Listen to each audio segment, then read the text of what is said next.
भाई साहब सीरियस है मैटर। दोस्तों आज हम एक बड़ी सीरियस डॉक्यूमेंट्री पे रिएक्शन कर रहे हैं जिसका टाइटल है क्या कराची डूबने वाला है 2030 तक। तो देखते हैं जुनैद अकरम की तरफ से है और ग्लोबल वार्मिंग क्लाइमेट चेंज को देखते हुए शायद बनाया गया है। तो देखते हैं भाई किस बारे में, आप लोग एंड तक बने रहना, बहुत सारी बातें करेंगे। है भी बहुत ज़्यादा। हमारे जो जंगलात हैं मैंग्रोव्स के, वो बहुत वसी हैं और एक वक्त पे फैले हुए थे पूरे डेल्टा में 100-150 साल पहले। In Sindh, we have one of the world's largest protected mangrove forests in the tropical coastal environment. Pakistan की साहिली पट्टी है, हिस्टोरिकली उसमें 8 मुख्तलिफ अक़साम के मैंग्रोव पाए जाते थे। वक्त के साथ पानी की किल्लत की वजह से मैंग्रोव्स ख़त्म होते गए, मरते गए। 7 रह गए, 7 में से 3 एक्सटिंक्ट हो गए। सिंध में अब इस वक्त आपको डेल्टा में 4 स्पीशीज उसकी पाई जाती हैं। कहाँ पाए जाते हैं ये, इसको कहा जाता है इंटरटाइडल जोन, यानी कि वो ज़मीन जहाँ पे आपका नमकीन और मीठे पानी का मिलाप हो। ओके।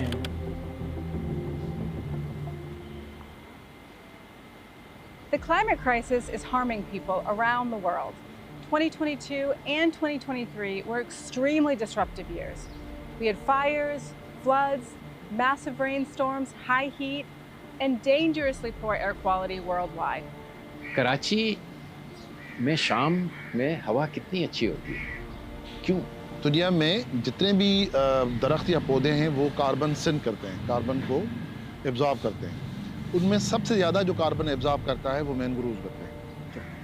घने मैंग्रोव्स थे, होते थे और अभी तक कई इलाकों में हैं। ये ऑक्सीजन इधर से आती है, अमेज़न फॉरेस्ट से 4 गुना ज़्यादा ये वाला इकोसिस्टम हवा से कार्बन डाइऑक्साइड निकाल के इस्तेमाल करके ज़मीन में दबा है। The mangroves play a special role in Karachi's coastal protection and economy. For example, preserving the mangroves means less money spent on dredging, shipping lanes, and more habitats for fish to grow. और mangroves की plantation करके उस पे carbon credits का कारोबार दुनिया में अब तेजी से फैल रहा है। यानी कि आप मैंग्रोव्स से पैसे कमा सकते हैं, बल्कि वो पैसे शायद relatively compare to concrete and real estate से भी ज़्यादा बन जाएगा, with the course of time बढ़ता जाएगा। और इनकी एक बहुत अहमियत एक तो ये है कि ये आपके सामने एक दिफाई दीवार बन जाते हैं जब आपके तूफान आते हैं या जैसे सुनामी का भी खतरा होता है कई साहिली पट्टियों को। So they will kind of protect the land from it. So when the waves are coming, not only through the soil or on top, but they kind of preserve it because they absorb as well at the same time. उसकी जड़ें जो हैं, जो की ज़मीनें हैं ना, उनको बाइंड करके रख लेता है। पानी का चढ़ाव बहाव जो है उससे ज़मीन बह के नहीं चलेगी, वो कंसोलिडेट करता है। उसके अलावा ये आपकी जो मरीन लाइफ है उसकी नर्सरी होते हैं, क्योंकि यहीं पे आपको झींगे, यहीं पे आपको क्रैब्स, मछलियाँ जो छोटी होती हैं वो यहाँ पे उनकी पैदाइश होती है। फिर उसमें बर्ड्स भी होते हैं, जैसे फ्लेमिंगोज हैं, वाटर बर्ड जितने भी हैं वहाँ पे होते हैं। जितनी भी आपके जो माहीगीरों की कम्युनिटीज़ हैं वो पूरी तरह से इसी के ऊपर उनका दारोमदार है, उनके रोज़गार का। और उनके रोज़गार का दारोमदार होने का मतलब ये है कि पाकिस्तान की इकॉनमी का उसके ऊपर है, क्योंकि एक वक्त था जब पाकिस्तान की मरीन एक्सपोर्ट्स तकरीबन मुल्क के जो दरामदात हैं उसमें तीसरे या चौथे नंबर पे थी। मैंग्रोव्स न सिर्फ ये कि आपका माहौल ठीक करता है, आपको फूड प्रोवाइड करता है, बल्कि ये आपको डॉलर्स कमा भी दे सकता है। So you see, conserving and protecting our natural resources isn't only ecological, it's economical. It's a lifeline to this country. It's a lifeline. काटने के हाँ वो मैं समझ गया, मतलब ये कोई लॉजिक हुआ क्या? मरे हुए दरख्त को लेके जा रहे हैं, कोई लॉजिक हुआ क्या? वो लेके उसका कुछ बिजनेस करते होंगे ना। हाँ बिजनेस है ना उसका, वही तो, इसीलिए तो ले जाते हैं।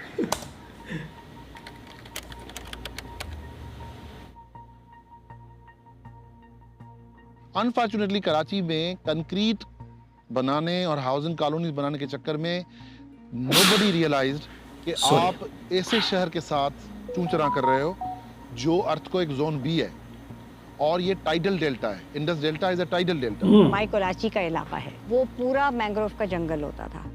वो पूरी की पूरी पट्टी को पहले तो ख़त्म किया गया। वहाँ पे एक लफ्ज़ इस्तेमाल किया जाता है, लैंड रिक्लेम की गई है, जबकि री का मतलब होता है दोबारा।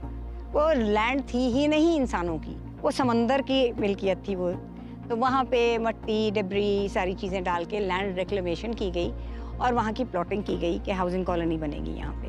ये जो बोटिंग बेसन है, इसको कहा क्यों जाता है बोटिंग बेसन? क्योंकि यहाँ बोटिंग होती थी। ये सड़क के दूसरी तरफ कौन सा इलाका है? वो बात आइलैंड थी, वो वाकई आइलैंड थी। हाई टाइड पे वो इलाका शहर से कटा हुआ होता था। मैंने खुद अपने बचपन में वहाँ पे लो टाइड पे जाके, वहाँ जो घर हैं हमारे जानने वाले वहाँ आते थे, तो हम सिपियाँ वहाँ जमा करते थे। तो अब अंदाजा करें, ये वो पूरा DHA क्लिफ्टन ये सारी एरिया जो थी, इट वाज दैट लगून, जो मुकम्मल तौर पे अब वो सिर्फ वो पानी, वो जो बोट बेसिन पे वो जो काला पानी आपको नजर आ रहा है, सिर्फ वो रह गई है। पूरी हिजरत कॉलोनी, पूरी श्रीजना कॉलोनी, पूरा ये क्लिफ्टन, ये सारी एरिया, ये सारी कंस्ट्रक्शन जो है ये उस ओहायो लेगून के ऊपर है। तो अब उसकी पूरी वो हैत ही बदल गई। वहाँ पे आपके पास कॉलोनीज़ हैं, स्कूल्स हैं, आपकी पूरा बस्तियाँ वहाँ पे आबाद हैं। और अभी भी आप देखेंगे कि वहाँ पे जो कंस्ट्रक्शन का मटेरियल है उसको डाल के वहाँ पे उसको हमवार किया जा रहा है। वहाँ सड़कें भी बन रही हैं जो कि अंदर हिजरत कॉलोनी की तरफ जा रही हैं। तो ये नहीं हो सकता कि यू कंटिन्यू कि आप जो है इनक्रोच करते जाएं और रिक्लेम करते हुए समंदर के अंदर जाके आप कंस्ट्रक्शन कर दें, क्योंकि वो कंस्ट्रक्शन कारआमद नहीं होगी और with the course of time वो डिग्रेड हो जाएगी, क्योंकि वो टाइडल प्रेशर की वजह से ये यहाँ पे फिजिबल ही नहीं है। फिर हमारे साहिली पट्टी में ऊंट बहुत चराया उन लोगों के पास हैं, सवारी के लिए, माल ढोने के लिए। ये ऊंट जो हैं ये एक तरह से इनके दुश्मन हैं। ऊंटों की ग्रेजिंग की वजह से काफ़ी ज़्यादा नुकसान होता है। This area, you will see that most people, जैसे मुबारक से हैं या जो हॉक्स बे वगैरह जिनके पास गैस नहीं होता है, वो लोग यहाँ से काट के ले जाते हैं। मैंग्रोव की लकड़ी 200 रुपये मन पे बिकती है। ये साफ मुझे एक लकड़ी काटने वाले ने आँख में आँख मिला के कहा। और ये लकड़ियाँ जो हैं लोगों की रोज़मर्रा की ज़िंदगियों को चलाने के लिए इस्तेमाल हुई हैं।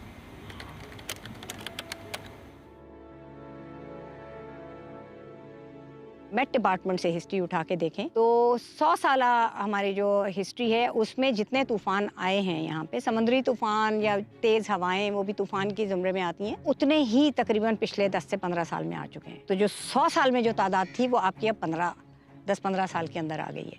1945 में सुनामी आई और कराची और कोस्टल जो मकरान कोस्ट है उसमें 4000 लोग मरे। तो आप अंदाज़ा करें कि अगर उसका परसेंटेज निकालें 4 लाख के हिसाब की पॉपुलेशन से, इस वक्त 3 करोड़ की पॉपुलेशन है और हाई राइजेस की जो कंस्ट्रक्शन का जो हाल है कि बिल्डिंग्स वैसे ही खड़े गिर रही होती हैं। ये जो कराची की सुनामी थी, जो लोग उस ज़माने में ज़िंदा थे और उन्होंने कहाँ तक वो नुकसान देखा था, आपका सदर, आपके गिजरी तक पानी आया था। उस वक्त हाई राइजेस भी नहीं थी। और मैं आपको बता चुका हूँ कि 1944 में साइक्लोन आया, 1964 में आया, 1982 में आया और तीनों साइक्लोन ने कराची को हिट किया। ये पानी इतना अंदर आया था बैक फ्लो के साथ कि आपकी समुद्री मछलियाँ आपके लॉन में तैर रही थी। आपके अंदर जो घर के पानी आया था, आपकी तमाम सर्किटरी बिजली की जल गई थी, आपकी तमाम अप्लायंसेस जल गई थी। और अब एब्जॉर्प्शन कैपेसिटी नहीं है। आपकी बैक वाटर एब्जॉर्प्शन कैपेसिटी जो थी ओहायो लेगून और नैनार की वजह से जो थी वो टोटली खत्म हो चुकी है। वो उन तीनों साइक्लोन्स जो मैंने बताया, उन तीनों साइक्लोन में ये दोनों मौजूद थी और गिजरी क्रिक भी मौजूद थी, अब वो नहीं है। तो उसकी इंटेंसिटी को ब्रेक करने के लिए आपने अपना ही जो एक दिफाई मैकेनिज्म है उसको तबाह कर दिया, तो उसका खमियाजा तो कभी ना कभी भुगतेंगे ना हम। आपने कोई जगह ही नहीं छोड़ी एब्जॉर्ब करने की, तो कहाँ हिट करेगा? तो अगर साइक्लोन या अर्थक्वेक या सुनामी, यहाँ का क्या हशर होगा?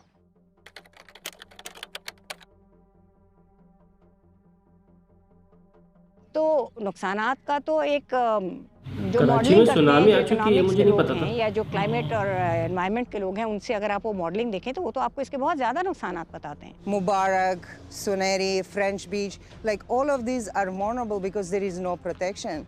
Abhi, when there was a cyclone, we went for there was people couldn't even, like, all the water was in their house. So if they don't have protection, the water levels will increase eventually, and then they'll have to relocate. आपका बदीन, सुजावल, ठट्ठा, थरपारकर का एक कोना, ये तो हैं ही हैं। फिर आपका, जैसे मैंने कहा कि आपके मुल्क का सबसे बड़ा और सबसे ज़्यादा गुंजान आबाद शहर कराची।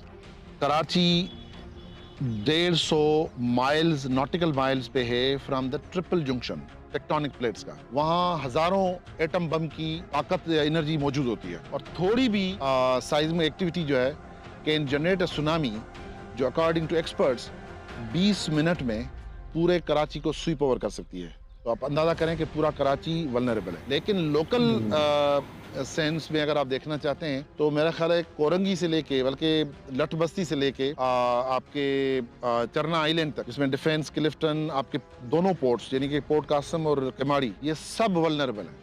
कराची में सिर्फ यही नहीं है कि जी यहाँ पे पानी आ जाएगा और ये वो, आपके जो एसेट्स हैं, आपकी नेवल पोर्ट भी है, आपकी कमर्शियल पोर्ट भी है। और सबसे इमरजेंसी में जो डिसीजन लेना चाहिए डिजास्टर रिस्क रिडक्शन के कॉन्टेक्स्ट में, वो हुकूमत को मैं ये मुतवज्जा करने की कोशिश कह रहा हूँ कि दोनों जो पोर्ट्स हैं, केमाड़ी और पोर्ट कासम, उसका एक डिजास्टर मैनेजमेंट प्लान या प्रॉपर मैकेनिज्म बनाएं। नहीं तो मिनिमम लेवल की एक्टिविटी तो डिजास्टर आपके पोर्ट्स को हफ्तों तक डिसफंक्शनल कर देगा। और हमारे अंदर इतनी ताकत ही नहीं है कि हम 3 दिन भी पोर्ट बंद कर सकें। हम श्रीलंका से भी बदतर हो जाएंगे। जो लॉन्ग टर्म प्रॉब्लम आएगी डेली बेस पे, वो एयर क्वालिटी की आएगी। ये बहुत बड़े खतरे में है शहर।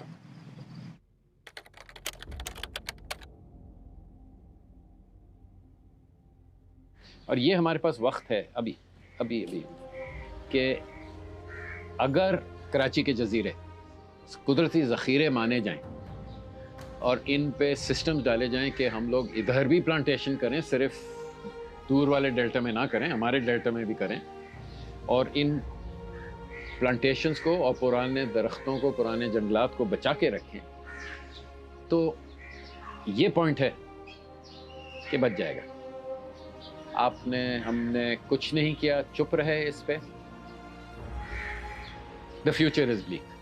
Every step taken to counter climate change is a step in the right direction. We do not want to see a world where natural resources like this no longer exist. To avoid that future, we must cooperate and act now.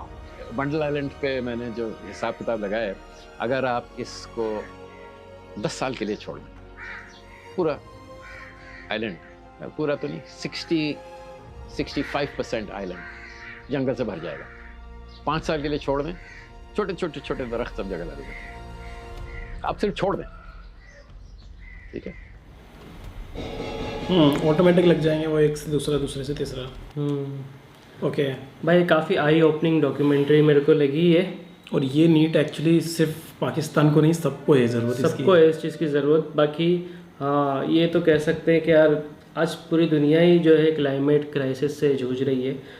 लेकिन इन्होंने जिस तरह से बताया कि जो port है 2, अगर वो बंद हो गए तो पाकिस्तान की हालत श्रीलंका से भी ख़राब हो सकती है। तो उस चीज़ के लिए गवर्नमेंट को कदम तो उठाना चाहिए। हाँ यार, बहुत ज़्यादा। और मैंने सुना था ये जो 2030 वाला फंड है ना, कि 2030 में सुनामी आ सकती है, तो ये मैंने एक और जगह सुना हुआ है। 2030 में एक कोई वो थे जो भविष्यवाणी बहुत फेमस है, उनकी भविष्यवाणी 2030 में सुनामी आएगी। अब कहाँ आएगी मुझे एग्जैक्टली पता नहीं, लेकिन हाँ सुनामी आएगी। तो ये सुनामी के कहीं उन्होंने भविष्यवाणी पाकिस्तान के तो नहीं की थी, इंडिया पाकिस्तान के लिए पता नहीं यार। बाकी जिस तरह से इन्होंने बताया कि जो पेड़ है जो वो कटते जा रहे हैं, जंगल ख़त्म हो रहे हैं, इसका सबसे बड़ा रीज़न यही है कि आबादी बहुत तेज़ी से बढ़ रही है, इंडस्ट्रियल एरिया बढ़ रहा है। तो आबादी पे कंट्रोल होना चाहिए, पॉपुलेशन पे कंट्रोल होना चाहिए, लोगों को इस चीज़ को समझना चाहिए, लोगों को इस चीज़ को लेके एजुकेट भी करना चाहिए। भाई कब तक यही सोच लेके रखोगे कि बच्चे अल्लाह की देन है? भाई तुम खुद ही कर रहे हो और फिर बाद में अल्लाह का नाम ले देते हो, वो तो गलत बात है ना। वो तो वो वाली चीज़ हो गई, जो जिस चीज़ में मुझे मज़ा आ रहा है ना, ठीक है, और जिस चीज़ में मुझे अच्छा बोल रहे हैं लोग, वो तो सब मैंने किया। जिस चीज़ में मुझे कोई बुरा बोल देगा ना, वो तो अल्लाह की मर्जी है भाई, मैं क्या कर सकता हूँ उसमें। अल्लाह ने सब लिखा है भाई, अल्लाह हिदायत देने वाला है। हिदायत देने वाला है भाई, लिखा है तो तुम्हारे हाथ में भी कुछ चीज़ है। अल्लाह ने ये भी बोला है ना कि भाई मैंने तुझे जहन दिया, मैंने तुझे रिश्ता दिया, तुझे भाई दिया, ये दिया, वो दिया, सब अल्लाह ने दिए। अब तू तेरा भी तो कुछ करेगा कि नहीं करेगा? अल्लाह ने तो सब कुछ दिया, तुझे जहन भी तो दिया ना, साथ में दिमाग भी तो दिया ना सोचने के लिए कि क्या करना है क्या नहीं करना है, उसका क्या करेगा? लोगों को सच में यार एजुकेट करना चाहिए इस चीज़ को लेके। सबसे बड़ा इशू ये है, स्पेशली अपने एशियन कंट्रीज में तो सबसे बड़ा पॉपुलेशन का इशू है। लाइक पूरी एशियन कंट्री में सबसे ज़्यादा पॉपुलेशन, पूरी दुनिया की पॉपुलेशन एक तरफ और पूरी Asian country India, China, Pakistan, Bangladesh, Afghanistan, ये एक तरफ, ये पूरी दुनिया की पॉपुलेशन है। हाँ। ये पूरी दुनिया की पॉपुलेशन अगर जोड़ी जाए ना तो ये 70% पॉपुलेशन सिर्फ एशियन कंट्रीज की है, बाकी 30% में पूरी दुनिया है। हाँ, मतलब यूरोप ले लो आप, ऑस्ट्रेलिया ले लो, वो अलग ही है, वो अलग जोन में है। इस चीज़ को तो ये हमें देखना पड़ेगा कि हम पॉपुलेशन पे कंट्रोल कैसे कर सकते हैं। महंगाई का एक फ़ायदा तो ये हो रहा है कम से कम लोग बच्चे कम कर रहे हैं जो भी है, लेकिन हाँ इस पे ज़रूरत भी है और पेड़ पौधे बचाने की बहुत ज़्यादा ज़रूरत है। और आप लोग जो खुद रह रहे हैं, एटलीस्ट शुरुआत आप भी कर सकते हो, अपने घरों में एटलीस्ट पेड़ पौधे लगाना शुरू करो। एक पौधा, 2 पौधे, 1 से 2 पौधे, 3 पौधे, ऐसे करके बढ़ाओ और थोड़ा नेचर को सपोर्ट करो, हर जगह गंदगी ना फैलाओ। समंदर को जो तुम देते हो, समंदर तुम्हें वापस दे देता है, वो भी तुमने देख ही लिया होगा। तो बताइए कैसा लगा आज का वीडियो। अच्छा लगे तो लाइक शेयर सब्सक्राइब करें। मिलते हैं अगले वीडियो में। Till then make love not war.